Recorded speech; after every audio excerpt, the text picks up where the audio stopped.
Magandang umaga sa lahat. Welcome po natin lahat yung sarili natin. Matagal na tayo hindi nagkita-kita. Ako lang. Kaya nga. Miss you all! Miss you mga kapatid.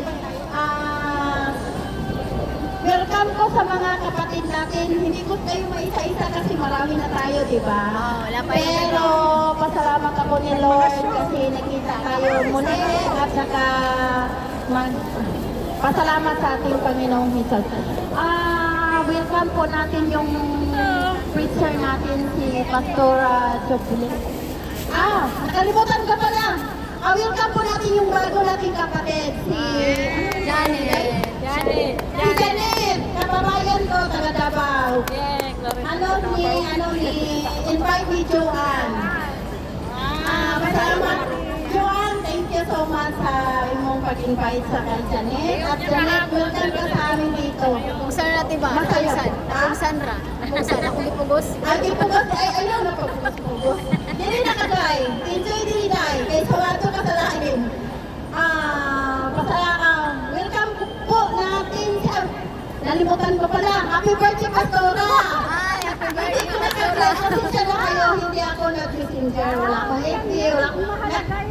Nag-white muna ako nga to. Kasi gusto mo stress kasi birthday ko next week. Happy birthday, Pastora. I hope many more birthday to come. And Miss from Philippines. Kasi siya ng Luisa. Luisa, welcome back. Balik na. Balik na. At si Ate Lia, welcome back. Ang nanay ni Pastora. Ay, Nay, welcome. Siya na busy. Welcome kayo, Nay. Kaya nito na. Siya na hindi lang masyado kung makatagalog. Welcome po natin lahat tayo po mga kapatid at saka masaya ako nakita tayo ulit at saka Pastora, welcome po natin si Pastora Jocelyn sa magbigay ng words of God today. Pastora, it's your turn.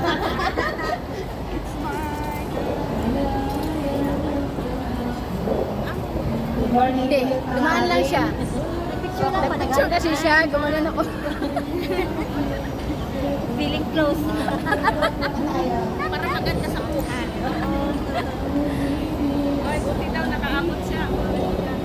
So, maswerte tayo ngayon kasi may araw tayo na mainit, no? Opo. Nung linggo naman, pinasanya tayo. Pinasanya tayo. Kaya, yung iba, basta, wala. Basa ang sapatos. Basa. Pero, Basta, wala. So, bago tayo mag-proceed sa lesson natin ngayon, mag-recap muna tayo yung sa yun long linggo. Ano yung lesson natin ulit sa na Sunday? Linger. What is the linger? I will linger. Sabi mo sa sarili mo, I will linger. Anong ibig sabihin no? Anong sabi ni Pastor? Mananatili tayo sa presensya ng Diyos. So, paano tayo ulit mananatili sa presensya ng Diyos? Anong sabi ni Pastor? Wala, nakalimutan na. Isang linggo pa lang. Sabi ng Pastor, para mananatili tayo sa presensya ng Diyos, ano kailangan natin? Surrender and obedience. So, pag sinabing surrender, we will let God take control of everything. Yung the way we think, the way we talk, yung action natin. Diba? Ang Diyos ang siyang mag-take in full control. Ibig sabihin, hindi yung kagustuhan mo. No? Kundi ayon sa salita ng Diyos. Kaya kasi may kasama yung obedience. So, para mananatili sa presensya ng Diyos, kailangan natin ng obedience, submission, surrender. Surrender, hindi half-half ha. Pag sinabing surrender, 100% isuko sa Diyos. No? Ang tanong, ang presensya ng Diyos, lagi nating naririnig. Diba, pag praise and worship, sinasabi ng ano na, enjoy to be in the presence of the Lord. Magsuki, sinasabi pa nila. So, paano natin malalaman na nasa atin ang Diyos? Eh, hindi natin nakikita. Espiritu. Kung sa physical, tayo madali lang. Na? Madali lang na alam mo na absent yung isa o present ka dahil nakikita natin with our two eyes, nakakausap, nayayakap, di ba? Pag physical. Pero sa Diyos, paano natin malalaman na nasa atin nga ang Diyos o ang presensya ng Diyos o ang Espiritu ng Diyos? No? So, napakalaga yung alamin natin sino ba ang Diyos. No? Alam natin, no? God is Spirit. Sabi sa Bible, sa John 6:63 na yun, the Word is Spirit. So, in John 1:1, sabi nito, God is the Word. And in John 6:63, the Word is Spirit. So therefore, God is Spirit. So, if God is Spirit, hindi natin nakikita, di ba ba? Hindi natin matatouch. So, paano natin ngayon malalaman na nasa atin? At paano siya makakapasok sa atin? Kung ang Diyos ay Espiritu, ang salita ay ang Diyos. So, paano? Paano makakapasok ang Diyos sa atin? Sagot?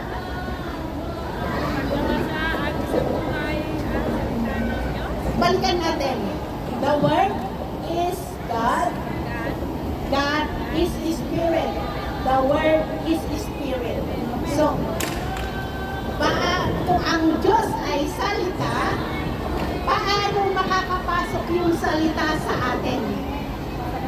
Sa pamamagitan na nakikinig. So, para makapasok ang Diyos sa atin, kailangan may mapakinggan tayo patungkol sa Kanya. Di po ba? Dahil maliwanag ang sabi ng Bible, ang Diyos ay salita, ang salita ay Espiritu. Kung tinanggap natin ang salita, saan natin ilalagay? Sa puso, di po ba? Dahil sa spiritual na, sa physical na pagtatanim, ang pinig, tatanim natin sa soil, sa field. No? Pero ang sabi ng Biblia, in Luke 8:11, the seed is the Word of God. So, karito ngayon yung ituturo ko about the temple at yung field. Pero natapos na yung field noon, ituro ko na about yung field. Saan ulit itatanim yung spiritual seed, which is the Word of God? Sa spiritual field, which is the heart. So, same na, yung aralin natin ngayon, buksan natin sa 1 Corinthians, balikan pa.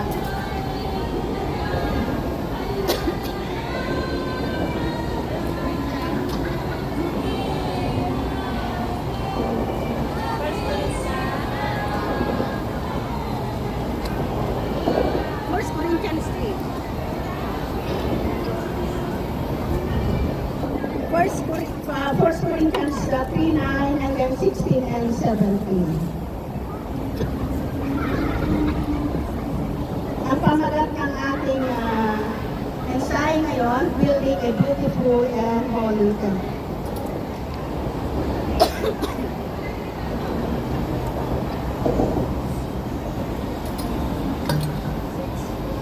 First Corinthians 3:9 at saka 16 to 17. Sabi na dito, for we are co-workers in God's service. You are God's field. God's building. Sa 16, don't you know that you yourselves are God's temple and that God's Spirit dwells in your midst? If anyone destroy God's temple, God will destroy that person, for God's temple is sacred, and you together are that temple. So makapin po tayo. Father, thank you so much muli sa oras na ito. Salamat dahil naniniwala kami na ang Santong Espiritu ang siyang manunod sa amin. Thank you so much, O God, for the wisdom that comes from you alone. Upang sa ganun, may ibahagi po, O Diyos, ang iyong mensahe, hindi lamang para sa ugat, sa mga nakikinig, kundi para sa aming lahat. Lord, din natin na pinoro isang katagumpayan na sa iyo lamang nagbumula. Thank you so much. In Jesus' name we pray. Amen and amen. Ano na balik tayo dito? Sabi niya dito, for we are God's field. Ano ulit yung field? Pinagsama dito ano kasi isa lang. Ang ano na ay yung sinasabi ni ano ni Ate Marlene na hyperbole. So, figure of speech. Figure of speech. Ito, kaya yung nabanggit dito na field, hindi physical na field, at ang templo, hindi physical na templo. So, paano ulit yung ulitin natin para clear, para maintindihan natin? Ang Diyos ay Espiritu, ang salita ay Diyos. So, paano makakapasok ang Diyos? Sa pamamagitan ng pakikinig. Yung napakinggan natin, saan natin ilalagay? Sa spiritual field. At ang spiritual temple ng Diyos, ang ating puso. So, maliwanag? Maliwanag.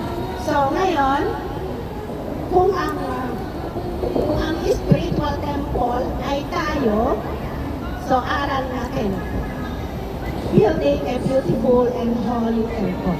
Paano natin lilikhain na maganda at banal na templo ng Diyos? Dahil sabi ng Biblia, tayo ang templo ng ating Diyos. Pero para maunawaan natin, balikan natin sa lumang tipan, sa Old Testament. Bigay ko lang yung mga para hindi tayo makadalan, mga supporting verses. Sa panahon ni Moses, sa temple in the Old Testament, ito ay physical building. In the time of Moses, mababasa natin dito sa Exodus 25:8-9. Dito, nakutos ang Diyos na pagpataw sila ng tabernacle of God, built a tent for God to dwell. Sino nakakita na sa di ba, sa mga Diyos na pinupuntahan natin? And even in the Bible, yung ipinagawa ng Diyos na kanyang tahanan ay tent, tent, tunda sa Ilocano, tunda, o maging sa Tagalog yata, tunda. Tent ito, walang simento, walang bakal, tunda lang, in the time of Moses. So, in 1 Chronicles 6:48, pinatawag ito na tabernacle. Ito ang God's house. So, in the Old Testament, sa panahon ni Moses, ito ang ginawa nila. Ang lahat ng dinilagay sa loob, lahat ng mga yung style, ibinigay ng Diyos. Hindi kaisipan o hindi si Moses ang nagplano, kundi ang Diyos. So, sinulog nila lahat. So, in the time of Moses, ang God house is a tent. Hindi building na ganito, tolda. Dito nila kinakatapo ang Diyos. They cannot go and worship God anywhere, everywhere. Dito lamang, sa ipinatayo nila na tent. Dito lang nila katatapuin ang ating Diyos. So, in the time of Solomon, na-upgrade, no? Dahil, panahon ni Solomon? Sa 1 Chronicles 28, verse 2 and 2-3, and verse 8 to 9, dito nag-umpisa, no? Nagplano. Pero lahat ng ito ay plano ng ating Diyos. Sa panahon ni Moses, gusto niya magpatayo ng building ng templo ng Diyos, pero there is time for everything. No? So, ang templo na yon sa panahon lamang ni Solomon nangyari. So for 1 Kings chapter 5 and 6, makita natin dito yung plano sa pagpapatayo at nung naipatayo na yung templo ng Diyos. So, from 10 sa panahon ni Moses, naging building sa panahon ni Solomon. Diba? Nababago bawat panahon. So, tingnan naman natin ngayon sa panahon ng New Testament. So, ulitin ko, the temple in the Old Testament, physical na building kung saan nagre-dwell ang ating Panginoon. So, dito naman templo sa New Testament. Sa Acts chapter 7, 46 to 50, pag may ano kayo dyan, ang Diyos hindi na nakatira sa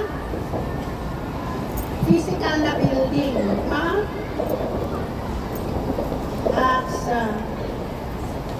Acts 7, 46 to 50.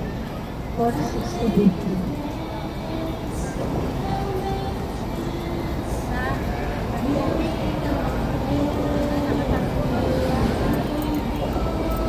So, mababasa natin dito, no? Kung may Biblia kayo dito, sundan nyo ako, kaya nila mabasahan pa rin tayo mga ilan. So, God no longer dwell in physical building. So, in Matthew 3:16, meron kayo, Matthew 3:16, dahil ang Diyos ay, now, God is Spirit. Matthew 3:16.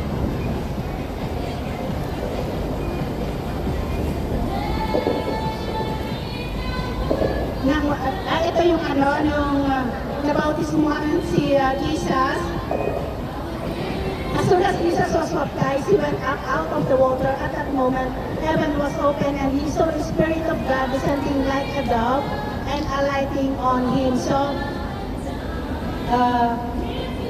ito yung first coming, first coming and second coming ay pareho. So, in John 2:19-21, ang God's temple dito ay sino? Si Jesus, dahil sabi niya, build this temple, destroy this temple, and in 3 days I will build it. Again, sabi niya. Pero hindi physical na templo ang sinasabi ni Jesus, kundi ang kanyang sarili. So makita natin, from the Old Testament, ang templo ng Diyos, kung saan nagdwell ang Diyos, kung saan nakikipagliig ang kanyang mga pinili, ang kanyang mga anak, ay building. No?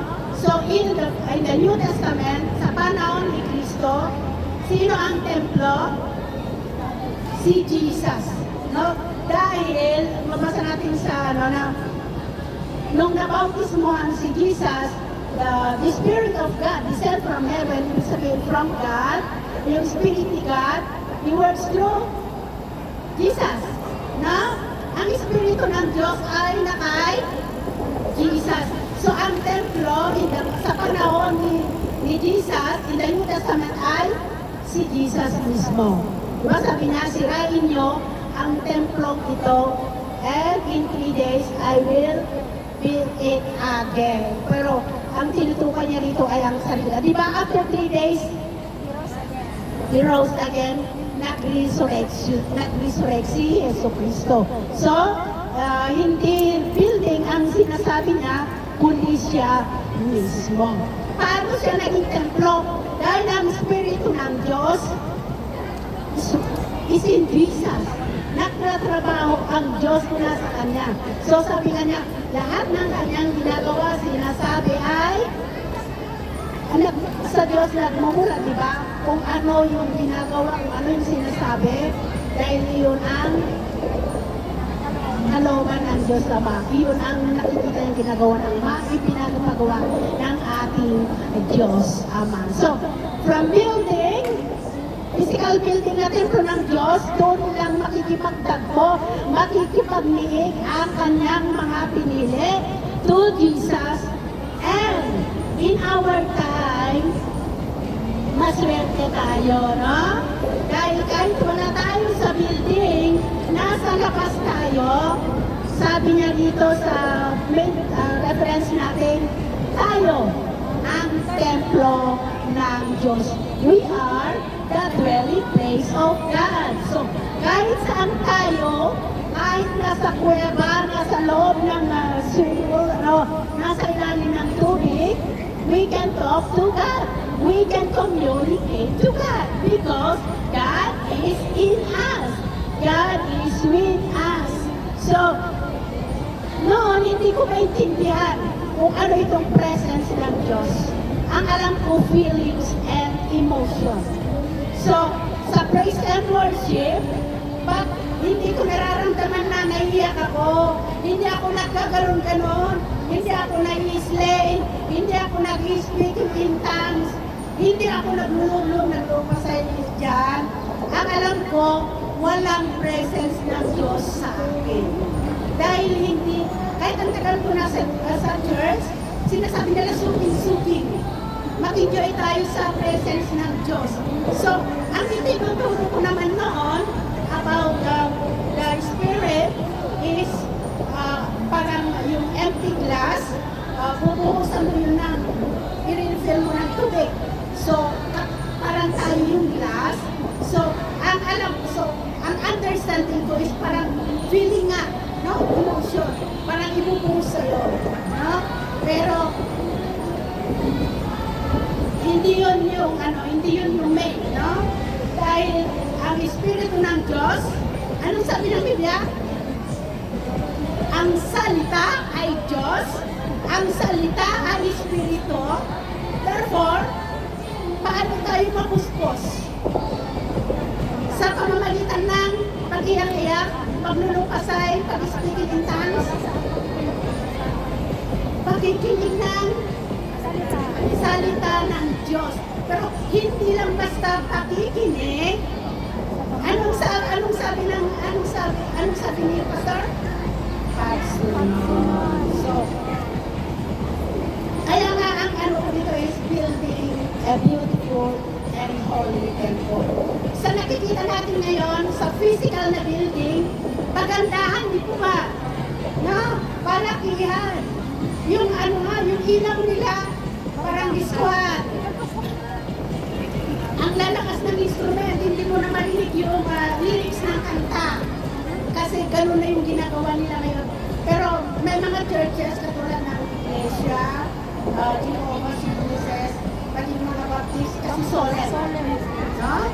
Hindi sila nagtatalon-talon, nagpapalakpak na nag-iyak. Hindi. Kaya solemn. Kaya hindi maingay. Kaya maririnig mo yung liriko ng kanta. Maramdaman mo yung kasi walang maingay na katulad sa mga charismatic. Na mas maingay yung banda, no? Kaysa yung mga praise and worship leader, mga singers, hindi mo na maririnig.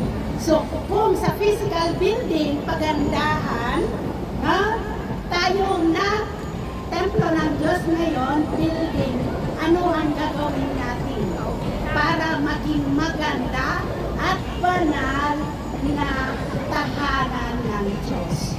Sa physical building, ano ang pinakamahalaga na sa pagbuo ng building. Which part of that building ang pinakamalaga? Pintana ba? O bubong? Yung foundation. Foundation, tama. Yung pundasyon, dahil napakahalaga. Kahit maganda yung kabuuan na, kung ang pundasyon ay marupok at hindi mabato, kasi ang ginagawa nila sa pundasyon dapat mas maraming pati, di ba? At mas malalim yung paglagay ng pundasyon. Para kahit malakas yung bagyo hangin, kung mailipad man yung bubong, mananatili pa rin na buo. Yung pundasyon o yung building, pwede mo mapalitan yung bubong na madali lang. Pero pag pundasyon ang marupok, anong mangyayari? Mawawas out buong bahay. So, tayo, dahil tayo ang templo ng Diyos, anong gagawin natin para maganda at banal? So, kailangan din natin ang pundasyon, no? So, paano tayo, ano yung magiging pundasyon natin? Sa Matthew 7, 21 to 27. 21 to 27. Ito yung about the wise and foolish builders na. Sabi niya dito, umpisan natin sa 21. Not everyone who says to me, paborito natin ka na. Not everyone who says to me, Lord, Lord, will enter the kingdom of heaven, but only the one who does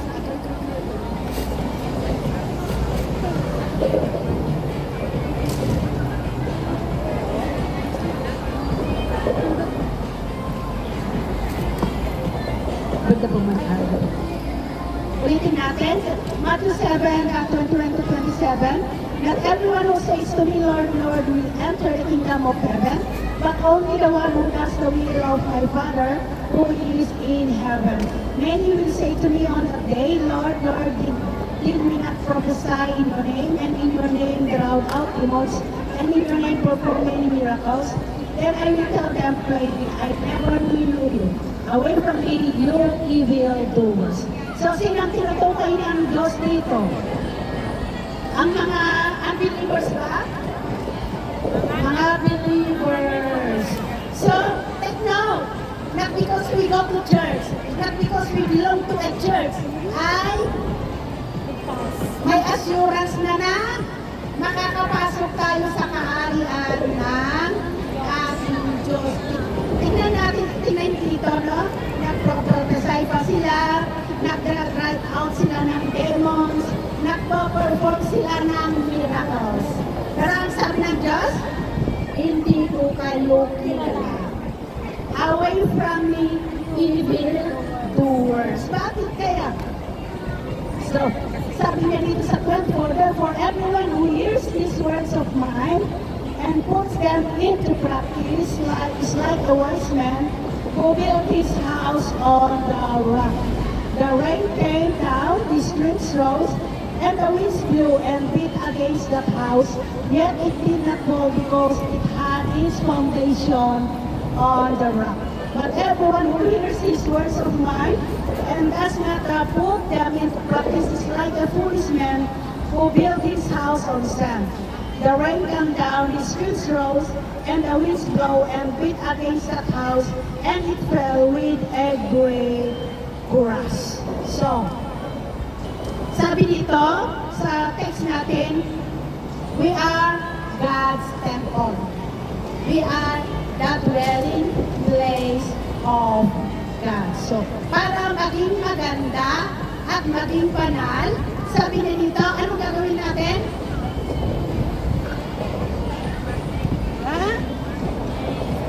Kailangan, una, we must build upon yung pundasyon natin. So, sino? Those who act according to the word, sila yung nalilikha, yung pundasyon nila ay ang bato. So, sino ang bato dito? Who is the rock? Si Jesus Christ. So, kung sumusunod tayo sa salita ng Diyos, ano sabi ni Pastor? Nananatili tayo sa presensya ng Diyos. So, ganun din. Kung tayo ang templo ng Diyos, para matibay yung pundasyon natin, gawin natin pundasyon, ang bato, walang iba, kundi si Kristo. No? So, paano natin gawin pundasyon si Kristo sa ating buhay? Anong sabi niya dito? Yung sumusunod according to the word, maliwanag na nabibuild tayo, nalilikat tayo na matatag. No? Dahil ang ginagawa nating pundasyon, walang iba kundi ang bato. Spiritual rock, hyperbole. Spiritual rock, walang iba kundi si Kristo. Sino ulit si Kristo? Espiritu. Balik tayo sa John 1:1. The Word is God, the Word is Jesus. The Word is Spirit. So how can we receive Jesus? Sa pamagitan ng pakikinig ng Kanyang salita. Salita ng Diyos, salita ni Kristo. Pinapakinggan natin. So, paano ulit? By hearing. Faith comes by hearing and hearing the message. Message ni Kristo. So, pag sinusunod natin ang katuruan o salita ni Kristo, kinakatumbas nito na ginagawa natin siyang pundasyon ng ating buhay. So, if we obey, if we act according to the word of Jesus, we are building our foundation upon the rock, which is Jesus Christ. But when we disobey, we are, katulad tayo ng foolish, sabi niya dito, a foolish builder na nagpatayo ng kanyang bahay sa buhanginan. Imagine niyo na, kung nagpatayo ka ng bahay mo sa buhangin, ha? Ano mangyayari? Sabi niya, pag dumating yung storm, yung hangin, yung ulan, mawawas out. Pero lahat ng, yung sinabi nito na storms, mga pagsubok ito sa ating buhay. Ano ba yung storms natin? Bilang nananampalataya, marami, di po ba? O yung storm natin, tinilis-ka, di ko malilitas dito. Who can save us? In Ephesians 2:8, sabi na, we are saved by grace through faith in Christ Jesus. So what is faith? Faith comes by hearing and hearing the message of Jesus Christ. So paano natin masisiguro na ligtas tayo? Marami tayong mabasa dito na in the second coming sa harvest time ay katulad ng anihan physically. Sinong magsasaka dito? Sinong nakakita na nagre-treasure? Di ba? Yung walang seed, yung ipus. Saan pupunta? Inililipad na o kaya sa iba. Yung may laman, tinataya, inilalagay sa lata, inilalagay sa sako. So, ganun din tayo. No? Yung walang seed, ano ulit yung seed? In Luke 8:11, the seed is the word of God. Nung tinanong ni Nicodemus kay Jesus, paano ma-born again? Anong sabi ni Jesus? Unless ma-born again ka sa pamagitan ng Espiritu at tubig, hindi ka mapapabilang sa kaharian ng Diyos. Ibig sabihin, hindi ka maliligtas, hindi ka makakapasok sa kaharian ng Diyos kung hindi ka maipanganak muli Anong sabi sa 1 Peter 1:23? Born again sa pamagitan ng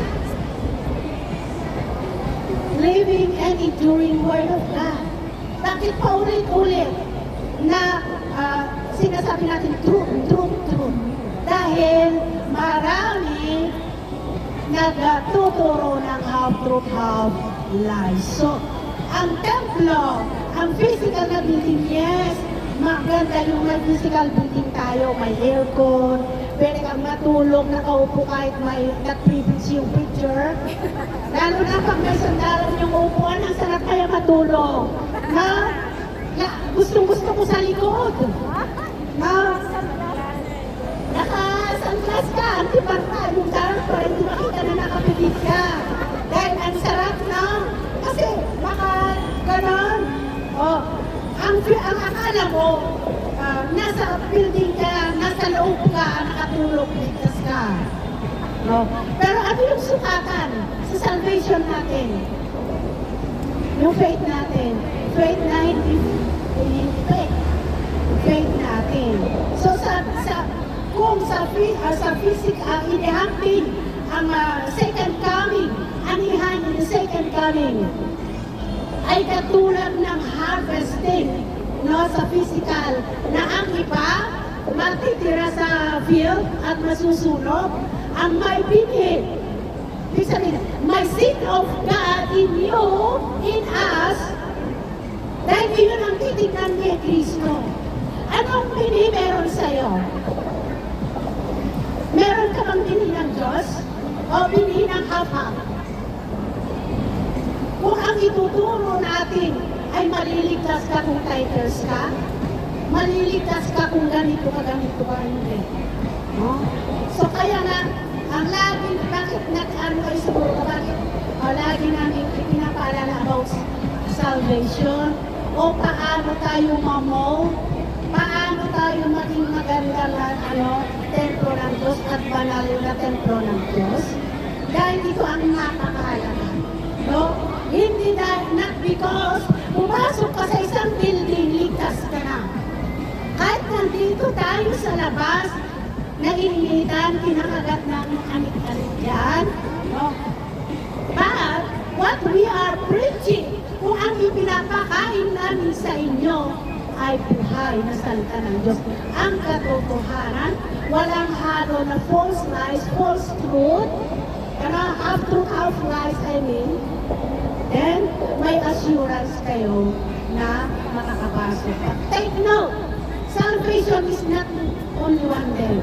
Kailangan tayong makintaya, sabi niya, faith comes by hearing and hearing. Patuloy tayong makinig ng salita ni Kristo until His second coming. Ito yung bakit niya tayo ikinuman. Why Jesus command to partake Holy Communion? Before na ipinako siya sa cross, ito yung ibinigay niya sa atin. Then ang flesh and blood, it's not physical flesh and blood, but the word of Jesus. No? Ito yung ipapartake natin, kakainin natin na until His second coming. Yes, ginagawa natin yung pag-inom ng juice and tinapay, just to remember the finished work of Jesus, what He has done for us at the cross 2,000 years ago. But the flesh and the bread and the blood that we must partake until His second coming is His work. No? Saan na nakumula yung flesh? Diba sa loob? Ang tubog sa loob. Ito flesh and blood ni Jesus. But Jesus is Spirit. So paano natin inom yung blood niya kung literal? So, ang iniwan niyang salita, ito ang kanyang flesh and His blood na ipapartake natin. No? Para yung faith natin madidipen, magiging malakas, matatag tayo. No? So, naano lang ako doon dahil dinidiscourage sila, no? Na hindi daw maliligtas dito sa labas. No? Building cannot save you. If you yourselves will not submit to God, you will never obey what the Bible says. No? Mananatili tayo sa field at masusunog in the second coming. Ibig sabihin, mapupunta sa lumalagablab na pool. Which is, saan yan? Barbecue-an. Sa impyerno. Kaya, para maging maganda at banal na templo tayo ng Diyos, anong gagawin natin? Sinabi na dito sa Matthew 7, 27. We must act according to the word. No? Maliwanag? When we obey, when we act according to the word, we are building our foundation upon the rock, which is Jesus Christ. When we disobey, at ginagawa natin ang nais lang ng ating laman, we are foolish na sabi dito. No? We are like a foolish builder building our house in the sun. No? Kaya sabi na dito, kailangan natin ang pundasyon ay si Kristo dahil kahit sinasabi natin na anak tayo ng Diyos, maraming storm, maraming pagsubok na darating sa ating buhay. So, para maging matatag, malakas tayo, maging gawin natin pundasyon si Kristo. Dahil kahit nagbabasa tayo ng Biblia araw-araw, maraming bagyo na darating sa ating buhay. Yes, mas-shake tayo, di po ba? Tingnan nyo, malakas ang hangin. Gumagalaw yung punong kahoy. So, kung tayo na templo, building, dwelling place of God, nasisig tayo, di po ba? Yes, sino lang hindi nasisig dito? Bibigyan namin ng medalyon. No? Nasisig tayo sa mga bagyo, mga storms na dumarating sa ating buhay. But if Jesus is the foundation of our temple, foundation natin, masik tayo pero hindi tayo babagsak. Iyon yung pagkakaiba. No? When we act, ulit-ulitin natin. When we act or when we obey the word of God, the word of Jesus, we are building our holy temple upon the rock, which is sina? Si Jesus Christ. So maliwanag, kung sumusuway tayo, ibig sa maliwanag, hindi pinagpapatayo tayo ng templo o house saan?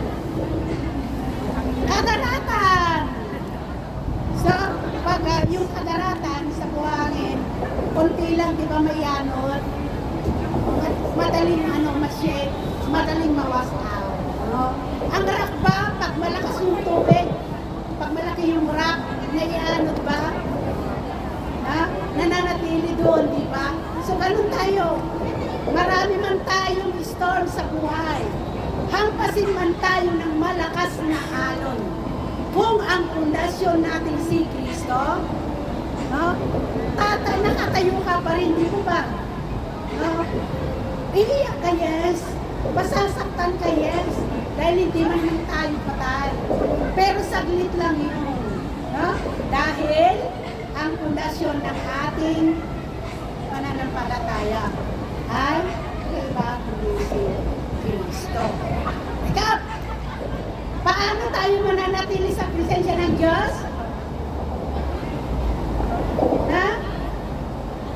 Kung makalimutan natin yung submission o surrender, obedience. Paano natin lilikayin na maganda at banal ang templo ng Diyos, which is our heart? Anong gagawin natin?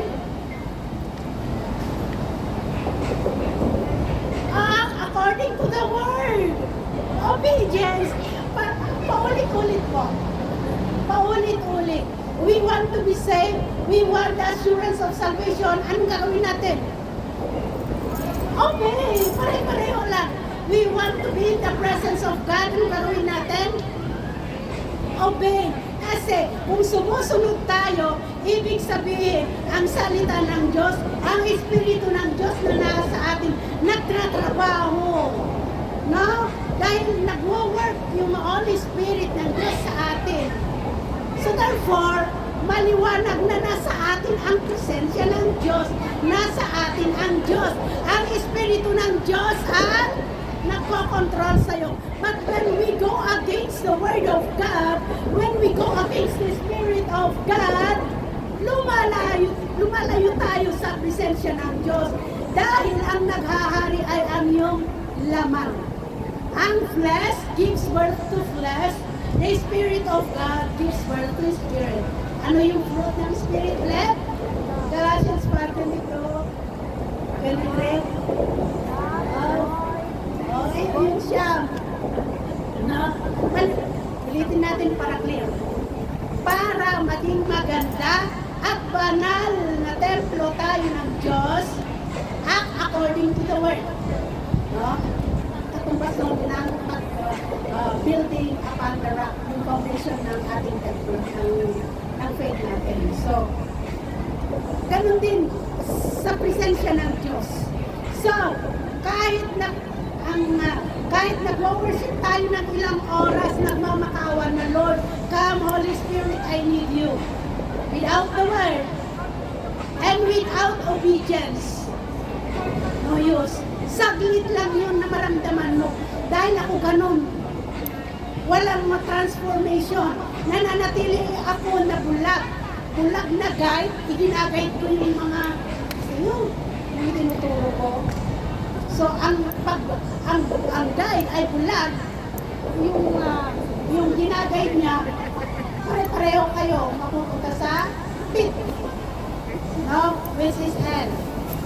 So, ganun yun. Pansamantala lang yung feelings and emotions. No? Dahil ayaw kong sumunod, so what's the use? Nakiiyak-iyak ka doon ng ilang oras, naglulupasay. Kaya nga, ayaw kong nagmamaskara, na naglalagay ng noon dahil iyakin ako. Dahil yun yung alam ko na presence ng Diyos. Pag tinatayan ako ng balahibo, nag-speaking tongues ako ng ilang oras, nag-iiyak-iyak, naglulupasay doon na slave. So, ang alam ko nun, puspus ako ng Espiritu ng Diyos. No?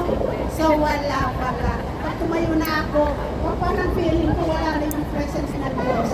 Dahil hindi pala yun yung sukatan ng presensya ng ating Diyos. So, napakalaga na ang naririnig natin ay tama. Binhi, living and enduring Word of God na walang halong man's interpretation.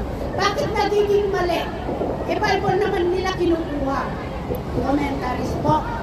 Pag hinahaluan ng interpretation ng tao, ang salita ng Diyos, dito nagiging mali. No? But Bible interprets Bible. Paano ulit yun? Sabi ni Adingan, paano yun? Katulad ng seal. Paano mo bibigyan ng kahulugan according to the Bible? Sabi niya sa Luke 8:11, the seal is the Word of God. Hindi money. Ha? Kasi ang iba, maraming nagsasabi ng hindi, si faith ay pera. Ha? Ganun yung ganun yung paano natin i-translate yung Bible, magmumula rin sa Bible. No? Wag kinukuha sa comments o kaisipan ng ibang tao.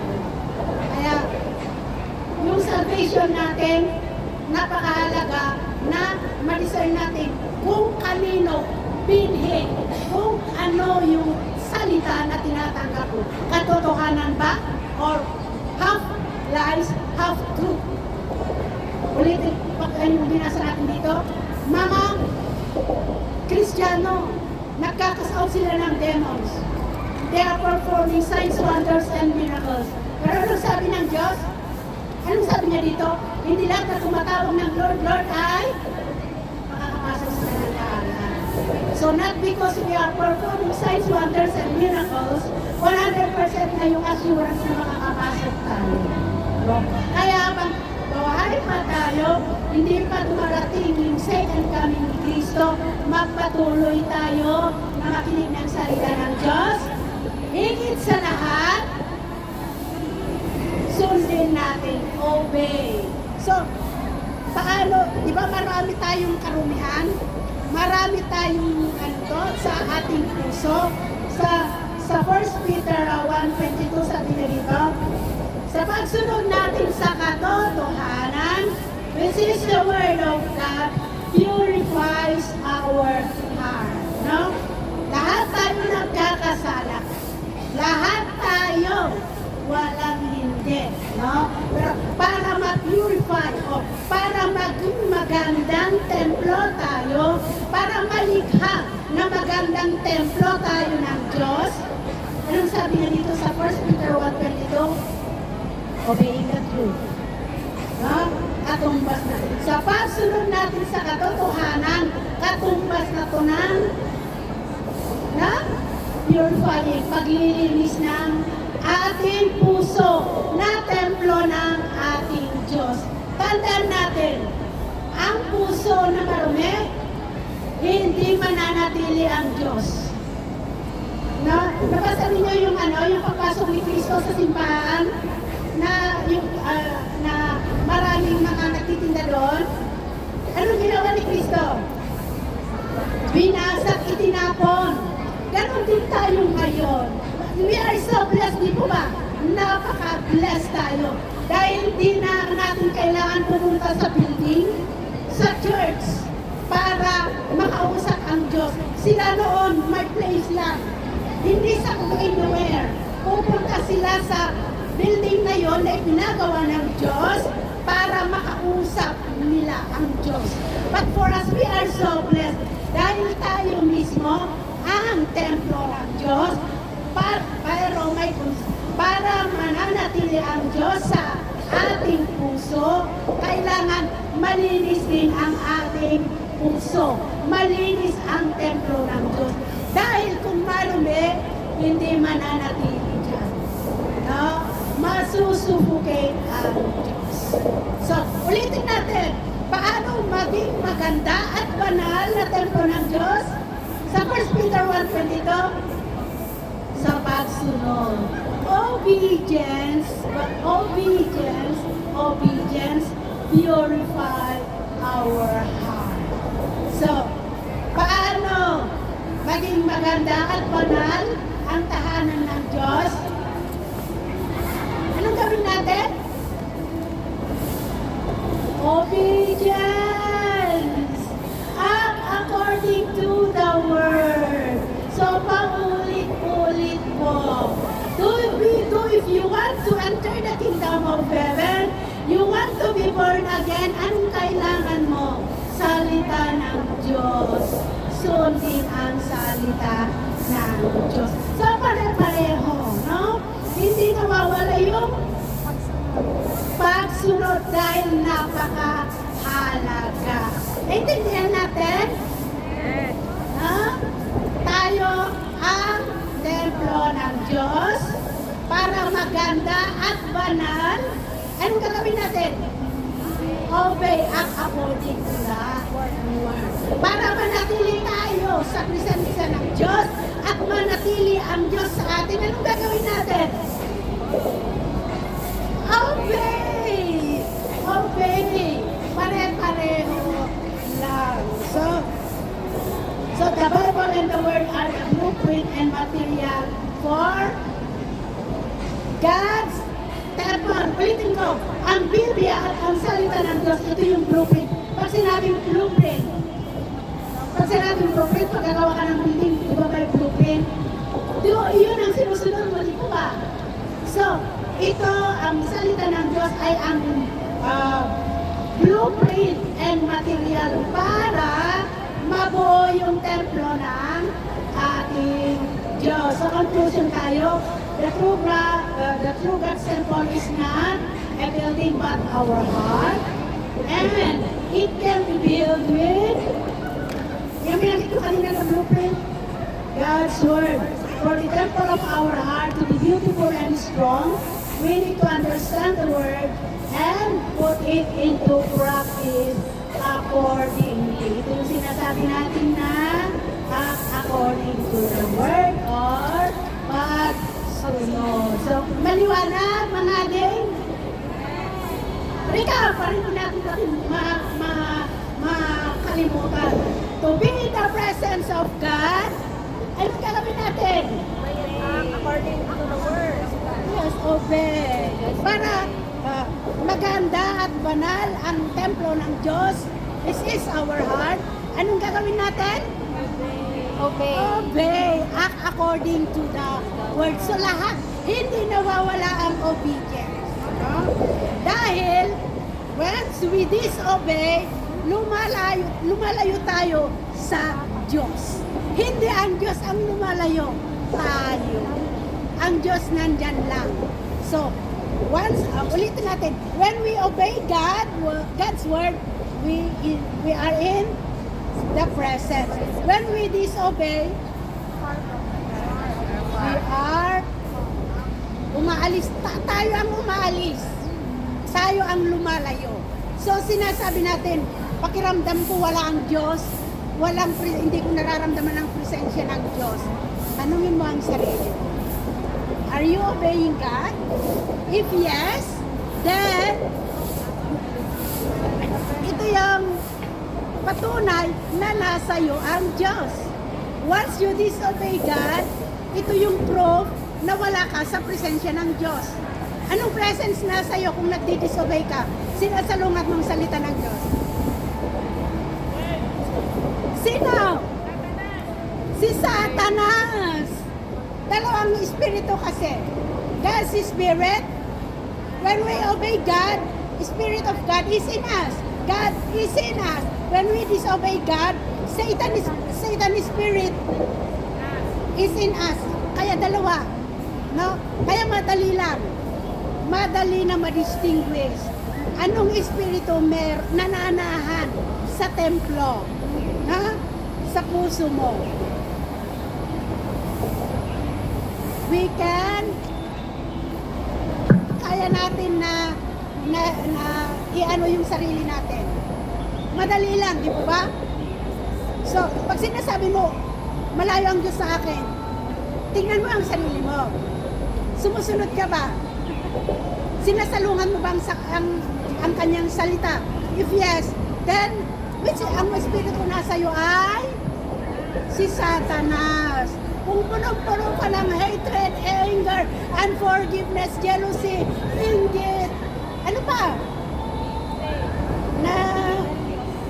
Na nasa iyo na lahat. Wala ka talaga sa presensya ng Diyos. Dahil wala ang Diyos sa iyo. Ang nakatira sa iyo ay si Satanas, espiritu ni tanim. Kaya madali lang ma-distinguish. Which spirit lives in us? Which spirit dwells in our heart? Na sa action natin, the way we think, the way we do. So, may lesson tayong napulot. No. Paano natin lilikayin na maganda at banal ang templo ng Diyos, ang puso natin? Diba? Isa lang. Obedience with the word of God. So, I hope na lahat ng narinig natin, hindi lamang kayo, ako rin. Dahil ilang taon akong nakuha. Kahit nasa church ako, active ako, nagtuturo ako, mali. Dahil mali rin yung natanggap. So, napakahalaga na ang itatanim na bini sa'yo ay ang katotohanan. Walang halo. Pure. Katulad ng pure na tubig. No? Walang halo kahit patak lang. Dapat pure. So pag itatanong nila, maliligtas ka sa pinupuntahan mo? Yes. Ano yung assurance mo? Because what I am receiving, ang itinatanim nila sa amin ay tunay. Walang halo. Ang katotohanan lang. No? So, maraming hihila sa atin dyan, pero nasa atin. Kaya binibigyan tayo ng Diyos kung paano mag-discern, no? Para hindi tayo ma-deceive kung ano yung tinatanggap. Just obey the word of God and God's presence mananatili sa iyo. Amen? Amen. So hope na lahat ng narinig natin, no, dahil tayo ay banal na templo ng Diyos, panatilihin natin na maganda. Hindi lamang sa physical, no? Yes, nagpapaganda tayo, nagli-lipstick tayo, nag-eyeliner, eyebrow, nagpakulot-kulot. Ang napakalaga dito is yung heart, ang templo ng ating Diyos. So, pray tayo saglit. Hallelujah.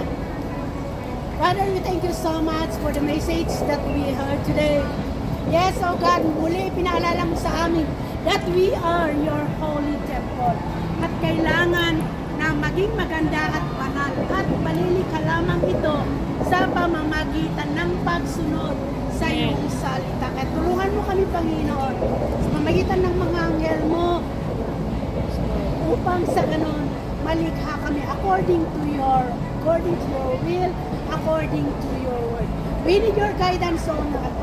We need the Holy Spirit in our lives to remind us at all times, to obey at all times, upang sa ganon, mananatili kami na malakas, matatag sa aming pananampalataya until the second coming of our Lord Jesus Christ.